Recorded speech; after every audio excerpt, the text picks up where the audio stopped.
Alright, 1977 Toyota Crown. Simulan na natin ito mga kaibigan. Ang una natin gagawin dito, ito kasi running condition. So, umpisa natin to sa pagtatanggal ng mga interior parts. Kasi alam mo na, amoy 1977. Saka para hindi na rin madurog. Kasi i-upholster din naman yan eh. Bahala ko dito, straight black leather lang tayo dito mga kaibigan. Straight black lang. Napakaganda niya. Kasi yung Crown ko dati, noong 2011, meron akong ganyan, 1976. Straight black ang ginawa nung first owner. Talagang ang ganda. Partida, wala pa yung carpet. Kaya yung pagka-strip to metal nun, yung kung ano yung kintab ng labas, yun yung kintab ng flooring. Kaya talagang, buti na lang inabot ko yun sa junk shop. Kasi nasa junk shop na siya eh. Namatay na yata yung owner nun. Pero ni-restore muna niya. Tapos binenta na lang yata nung kamag-anak. Tagal na yun. 2011 pa yun. So ang una natin gagawin, tanggal ng upuan. Tanggal ng sidings. Yan. Tanggal ng carpet na sinauna. So tatanggalin natin yung mga paa. Yung mga tornilyo dito sa paa. Nung kanyang upuan. Ito originally walang headrest. Wala talaga siyang butas. Parang classic. Yan yung gustong-gusto ko dyan sa ano eh, sa old school. Yung gusto ko nga sana eh, parang bench type, yung walang hati sa gitna. Yung isang buo siya na pahaba na ganun. Ganda rin yun eh. So na-re-up na ito kasi kakulay na niya eh. Kakulay na yung seat cover. Isang tela na yung ginamit. So hindi naman yan orig. Dapat kung ano kulay ng original na upholstery, yun din ito. So nagawa na ito. Well, okay lang. At least hindi siya durog. Buo pa yung board niya. Buo pa rin mga ilalim eh. Oh. Ito natural kantuhan. Dito siguro yung tubig lumalabas. Pero buo pa siya. Oh. Mga detalye nandito pa. Ceiling buo pa naman. Pero papalitan na natin yan. Straight black tayo sa interior. Yan. Ito ang gusto ko pag gaganahin ko. Gumagana to eh. Ito yung switch niya pala oh. 1, 2, 3. Pipihitin mo lang. Gumagana. Pag pinay-start, gumagana. Pati yung stereo. Gumagana pa tong classic na ano. Digital ready blaster. Yun o. Okay, umpisa na natin to. Baklasa na. Simulan na natin to. Madali lang to. Inaangat lang. Ayan. Tanggal agad. Walang kahirap-hirap, di ba? O, ayan. Makita mo na nga yung mga pupo ng daga dyan. Tingnan nga natin. Honep red. Urig ba to? Sinauna to. Yung matigas na tela. Urig ba to mga kaibigan? May ganito pa eh. Oh. Hindi naman ito kung urig to. Ang ganda ng tela niya. May texture. Ano to? Bulaklak? Oh. Tingnan natin yung iba. Ito naman sandalan, inaangat lang din yan. Minsan may tornilyo yan sa mga ilalim. Minsan, ayun oh, may tornilyohan doon pero wala nang tornilyo. So bubuhatin na lang natin to.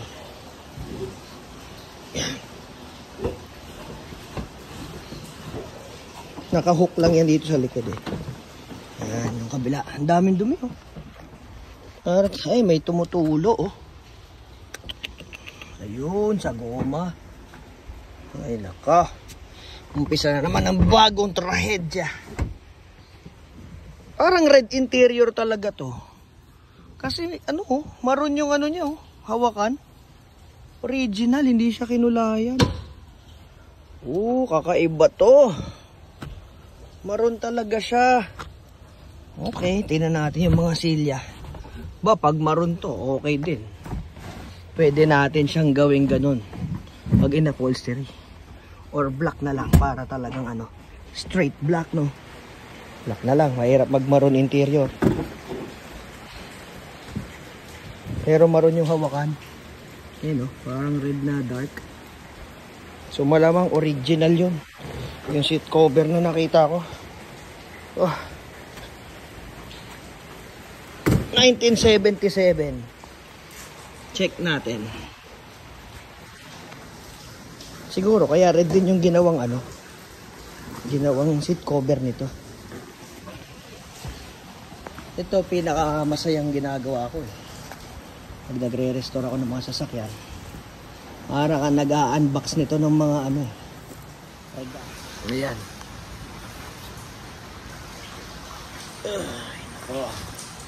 Magaling yung nagtali, hindi niya binuhol. Yan yung mga sanay mag-upholstery. Yan sila magtali. Pero pag yung mga ordinaryong ano lang, nagkakabit lang na seat cover, binubuhol na nila yan. Kala mo hindi nalalaban habang buhay. So pag ganito yung mga tirada, ang mga nagkabit nito ay yung mga nag-upholstery talaga. Yung tanong, 1977 pa siguro to. Ang kate nito. Hindi naman siguro, kasi pag brand new, hindi mo naman agad ipapasit cover. Baka mga ilang years na rin ito. Nakita ko sa inyo mamaya itsura. Ito na. Ay, grabe. Ang ganda. Mukhang original nga niya ito. Grabe, ang ganda ng upuan. Ang ganda ng tela. Ibang klase rin tong variant na to kung nagkataon. Okay. Tawag dito. Yung isa ko, leather siya eh. Yung 1975, leather siya na original din. Ito naman, fabric na orig. Paano ko nalaman? Kasi yung hawakan niya, kakulay nito eh. Pati yung sidings niya, pula yung tela. So, titignan na lang natin. Ayan eh. Kasi mga ganito, parang pang sinauna talaga yung ganitong style eh. Ang lambot oh. Hindi pa siya sag. Sige nga. Testingin natin. May mga tulo sa goma. Dali na yan. Itong manibela, kamusta? Ang itsura kaya ng loob nito. Ang kunat no. Mukhang 1970s pa tong cover na to eh. Uso to dati. Naalala ko yung kotse ng tatay ko eh. Hanep. Mas luma. Yun nasa loob. Yung parang ano, inikot-ikutan ng suma no. Intindi mo sir. Classic ka. Yun no. Ganyan ka muna. Tanggalin natin mga pos yung aircon. Dalawa. Meron dito. Meron sa harap. Ito yung switch nyo sa likod. Antindi sir. Bakit parang urig naman yata ito? Pero siguro hindi. Nilagyan pa ng ano, cigarette lighter sa likod oh. Urig ba ito o nilagay? Kasi ito yung switch. Para pagganahin mo yung aircon dito. Aircon yan, hindi yan blower. May evaporator yan, tsaka hose. Ayun. May linya ng aircon. Hindi lang siya basta blower na walang lamig. Kasama siya sa sistema kasi ang laki ng compressor nito eh. Pan-dual aircon. So ito, may nakita ko, tumutulo yung ulan dito. Yan, gawa nun. Goma. So at least nakita na natin agad. Mga goma-goma lang yan. Madali lang yan. Wala namang bulok yung bubong. So straight black tayo sa interior. Black leather. Oh no! Brother! Brother! Ew! Another problem. New problem begin. Transmission gear oil. Tumutulo. Ayan. Brother! Ew! Okay lang. Naka 5 speed to. Yung dalawa kong crown 4 speed yun. Ito naka 5 speed. Ah, in-adapt yung transmission niya. O kita mo magkaiba. Tas may gasket oh. Naka 5 speed na gearbox sir. Ayan oh, hati oh. Iba yung puwet. Iba yung sa bungad. Ang tindi mo sir. Ayan yung bell housing eh oh. Ang lupit mo, 3 hati oh. 1, 2, 3. Ang kintab ng dulo. Okay lang. Hindi naman na ito ang gagawitin natin. Pero itabi lang natin 5 speed eh. Medyo mahirap maghanap na ng 5 speed na ito. It's okay, it's okay. Sige, tuloy ang trabaho natin. Ito na. Wala nang upuan. Next nito, carpet. Para makita rin natin saan tumutulo. Pero nakita ko na dito kanina sa ibabaw. Sa mga goma yan. Yung mga ganito. Yan, baka pisana. Kasi dito, wala namang goma eh. Yan, natural lang. 1977 ba naman? Pag di ka pa napisa, ewan ko na. Ito malupit yung mga orig na antena, no? Xianlin. Kung may Xilin ngayon, ito Xianlin. Xinlin. O, di ba? Mahilig talaga sa ganito yung mga sinaunang kotse, no? Mayroon pa isa sa kabila, oh. Nagraradyoan sila, parang mga police car yun, eh. Kaya palang ganda sumagap ng radyo natin, eh. Sa panga, testin natin.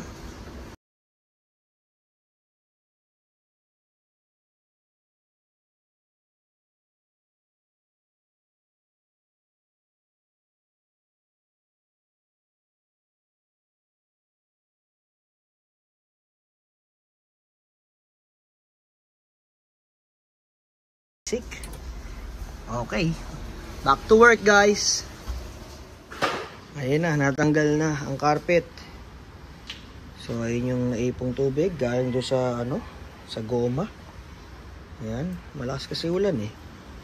Yung mga durog-durog pinagchitsaan ng mga Mickey Mouse. Ito yung center console niya, armrest na may taguan. Tingnan natin kung anong mga laman nito. Spark plug, bago. Uy, 2, 3. Ito yung luma, nasa loob pa yung isa. Evidence. Pwede pa. Pero wag na. So may mga something dito, tignan natin. BIOS pa. Yun, oh. Essential Dead Sea Treatment. Nux hand cream. May cream. Oil 400. Lubricating oil. Yan. Penetrating oil. For dental use only. O, pangipin. Eh, talaga. Usana. Parang alam ko to. Vitamins yata ito. Usana. May laman pang isa. No approved. Therapeutic claims. Tingnan natin. Anong laman ito? Aba. Sir. Ay, may ilan pa, oh. Dami pa, kalahati pa. Ilan ang expiration nito? Yan natin kailang huli dito may gumamit ng ganito. 2019, 2017 siya, manufacturing. 0117. Ang expiry niya 0119. Wala na. Sabihin ng 2017, ano pa tong kotse na to? Aktibo pa. Oh, yan ang gusto ko. May baong brand new. Oh. Hindi pa nagagamit, oh. Wala pang gas-gas yung washer, eh. Oh, ito yung luma. Pero kintab, eh. Tabi natin. Yan yung mga old school. Nagbabaon sila ng contact point. Condenser to. Sorry. Condenser to. Hindi ito contact point. Pasensya na. Pagkamali ako. Condenser ito. Yung contact point yung may gumagano. Sorry. Next. Uy, cigarette lighter. Meron pa ba? Meron na dito eh. Meron na rin dito. So, nagpalit lang siguro. Next. Lumang spark plug. Next. Hoy, isa na namang condenser. O baka ito yung sa contact point niya. Tingnan natin. Oh, repair kit ng karburador. Plunger, bago.